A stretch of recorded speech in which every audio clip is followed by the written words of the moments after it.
2025 भर्तियों का वर्ष आज ही सुनिश्चित करें अपना सिलेक्शन और डाउनलोड करें तैयारी कर लो ऐप। नमस्कार, एजुकेशन नगरी में आपका स्वागत है और मैं हूं आपके साथ विनीत। राजस्थान कर्मचारी चयन बोर्ड द्वारा 3705 पदों के लिए 17 अगस्त को 2 पारियों में परीक्षा करवाई जा रही है, जिसमें 6,78,000 अभ्यर्थियों ने आवेदन किया है। लेकिन अब परीक्षा में मात्र एक दिन का समय बचा है। जिसके एग्जाम सेंटर दूर है वो परीक्षा के लिए जाने की तैयारी कर चुके होंगे। लेकिन इसी बीच लाखों अभ्यर्थियों के लिए परीक्षा के नियमों को लेकर अभी भी कंफ्यूजन है। कई अभ्यर्थियों को सेंटर पर जाकर कई समस्याओं का सामना करना पड़ता है। ऐसे में आज हम परीक्षा से जुड़े सभी नियमों के बारे में जानने वाले हैं और बोर्ड ने जो चेतावनी दी है अभ्यर्थियों को उस पर भी बात करेंगे।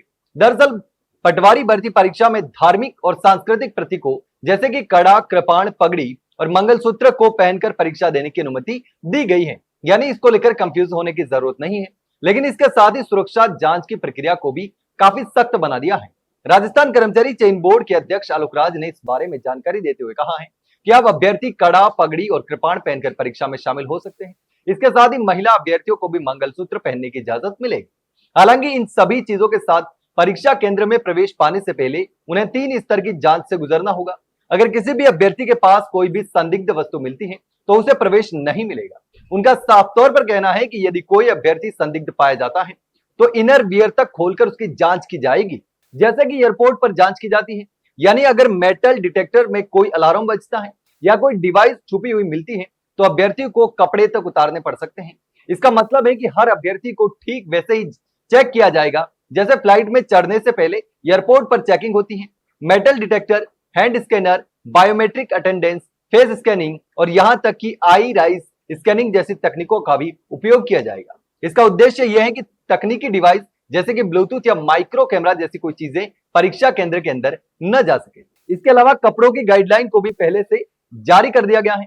बोर्ड ने स्पष्ट किया है कि अभ्यर्थी परीक्षा के दिन ऐसे कपड़े पहन कर ना आए जिसमें मेटल बटन, जीप या भारी गहने लगे हो, क्योंकि यह सभी चीजें चेकिंग के दौरान परेशानी का कारण बन सकती है। अगर अभ्यर्थी सहयोग नहीं करेगा तो उसे परीक्षा से वंचित भी किया जा सकता है। इसलिए सभी को सलाह दी गई है कि परीक्षा के दिन सिंपल और बिना मेटल वाले कपड़े पहनकर परीक्षा में आना है।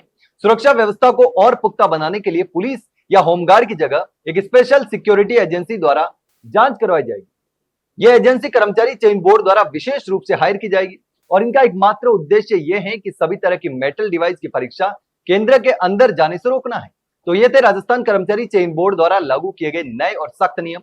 बोर्ड का यह कदम एक और अभ्यर्थी की धार्मिक भावनाओं का सम्मान करता है तो दूसरी ओर परीक्षा की शुद्धता को भी बनाए रखने के लिए पूरी सतर्कता भी बरतता है। अब देखना यह होगा कि यह नई व्यवस्था जो है वो कितना असरदार साबित होती है। लेकिन परीक्षा की तैयारी पूरी हो चुकी है, अब एग्जाम को एक दिन बचा है। ऐसे में अभ्यर्थी जो है वो अपने सेंटरों के लिए निकल चुके हैं। ऐसे में कंफ्यूज होने की जरूरत नहीं है।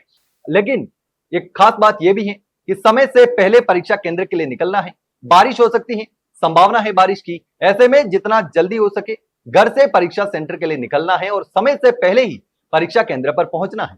फिलहाल के लिए इतना ही। जल्द मिलते हैं एक नई जानकारी के साथ, तब तक के लिए नमस्कार।